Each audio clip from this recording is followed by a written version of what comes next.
It's time for Next Step Monday as we look back on this past Sunday's sermon and jumpstart our week with a few thoughts. Here's Pastor Dave Pack. It's good to be with you, Fremont family, on this Next Step Monday as we look back to Genesis 6, 5 through 22. The big idea we saw was this: despite the corruption of humanity, God provided grace to escape judgment. All right, there's a lot here. Let's just focus on two things.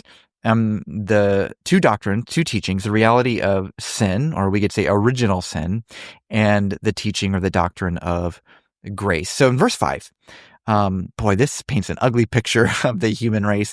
It says that their nature, our nature, every inclination was evil. So it wasn't so much that someone did this bad action and that was described as sin, but no, it was more, it's from the inside out. It's in our bloodstream, and that naturally leads to bad actions. But in verse 8, this beautiful verse, this is, "But Noah found favor or grace in the Lord's eyes." Now, we can look at these kind of two doctrines of original sin and grace and say, wow, these are really theologically weighty things, but they're not really practical to day-to-day living. But I want us to see how they are. I want us to see how these two legs, if you will, fuel and uphold and embolden our evangelism, our sharing of our faith. So first of all, if there's no such thing as original sin, if there's no such thing as people being lost, then why would we even share our faith? But if there's no such thing as grace, what hope do we have in sharing our faith?